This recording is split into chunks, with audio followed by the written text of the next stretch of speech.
Earning challenge లో వచ్చేసి ఇది డే 30 మావా. డే 30లో నేను ఎంత ఎర్న్ చేసామో తెలియాలంటే వీడియో మొత్తం చూసేయండి మావా. ఇంకా డే 30లో వచ్చేసి ఇదే లాస్ట్ వ్లాగ్ అనమాట. మీకు డే 31 వ్లాగ్లో అయితే నేను ఎంత ఎర్న్ చేశాను టోటల్గా అనేది మీకు రివీల్ అయితే చేస్తారనమాట. డే 30 వ్లాగ్లో ఎంత ఎర్న్ చేసి ఉంటాను మీరు ఎక్స్పెక్ట్ చేసి ఉంటే కామెంట్ అయితే చేసేయండి మావా, నేనైతే రిప్లై ఇచ్చేస్తా. ఇంకెవరు వర్క్ ఏం లేకపోయేసరికి ఖాళీగా ఉండే ఏం చేస్తామని సెల్ఫీ స్టిక్ అయితే తయారు చేసామావా. ఆ పైది వచ్చేసి సెల్ఫీ స్టిక్ ఉండే ఫోన్ మౌంట్ అనమాట. ఈ స్టిక్ ఉంది చూసారా, అది వచ్చేసి బూజు దులిపే కర్రదే, బూజు దులిపే బొచ్చు అయితే రాలిపోయింది అనమాట. దానికైతే ఈ సెల్ఫీ స్టిక్ది ఫోన్ మౌంట్ అయితే తగిలేయడం జరిగింది. చూడండి మామ ఎంత పొడుగుందో, అసలు 10 అడుగులు పొడుగు అయితే ఉంటుంది మామ.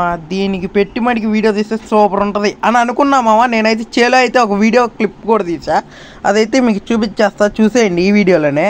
ఇది వచ్చేసి మేడ్ ఇన్ డుమ్డీ అనమాట. ఈ సెల్ఫీ స్టిక్ అయితే మనమే తయారు చేసాం. క్లోజ్ చేస్తే చూడండి మామ, ఒక అడుగు బోర్ అయితే ఏమో ఉంటుంది, చూడండి ఎంత చిన్నగా ఉంటుంది. ఈ సెల్ఫీ స్టిక్ ఎలా తయారు చేసానో ఒక నెక్స్ట్ వచ్చే వీడియోలో అయితే పెడతాము, అది మటుకి మిస్ అవ్వకండి ఇంట్రెస్ట్ ఉన్న వాళ్ళు మటుకి. ఇంకా మధ్యాహ్నం ఒక తాత అయితే ఇంజన్ కాడికి అయితే పిలిచాడు మామ. ఇంకా ఇంజన్ కాడ పని అయిపోయాక ఇంకా మన సెల్ఫీ స్టిక్ కి ఫోన్ అయితే తగిలిచ్చి గిర్రా తిప్పేసామా. ఇంకా 18,000 రూపాయల ఫోన్ దానికి గిర్ర తిప్పుతుండే నా చేతుల్లో, గుండెల్లో, అరచేతుల్లో పెట్టుకొని అయితే తిప్పామా. ఇంకా దాంతో అయితే ఇంకా గాల్లో పెట్టి నేల మీద పెట్టి అటు ఇటు గుండ్రంగా తిప్పామా. అది కనుక ఊడిపోయి పడితే ఇంకా చేసేదే లేదు, అస్సాం ఆ చేయలే ఎటుబడినా.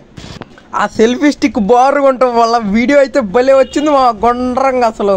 కాకపోతే అది సెల్ఫీ స్టిక్ లాంగ్ ఉండటం వల్ల హ్యాండ్ అనేది షేక్ అవుతుంది అనమాట, అందుకే మీకు వీడియో షేక్ అవుతుంది. కానీ భలే వచ్చింది మా వీడియో మటుకి, చూసారా ఎంత బాగుందో అసలు. చేలో 30లో వచ్చేసి నేను వర్క్ అయితే పెద్ద లేదనమాట, దానివల్ల ఏమి ఎర్న్ చేయలేదు. 0 రూపీస్ అయితే ఎర్న్ చేసాం మామ. ఇంకెవరైనా డే 29 వ్లాగ్ ఎవరైనా చూడకపోతే ఇప్పుడే చూసేయండి మామ. ఇక్కడ వరకు ఈ వీడియో మీరు చూసారంటే ఈ వీడియో మీకు నచ్చిందని అనుకున్నా. నచ్చితే కనుక నా ఛానల్కి ఇప్పుడే ఒక సబ్స్క్రైబ్ ఫాలో అయితే చేసేయండి మామ. నెక్స్ట్ వీడియోతో మళ్ళీ కలుసుకుందాం. ఓకే.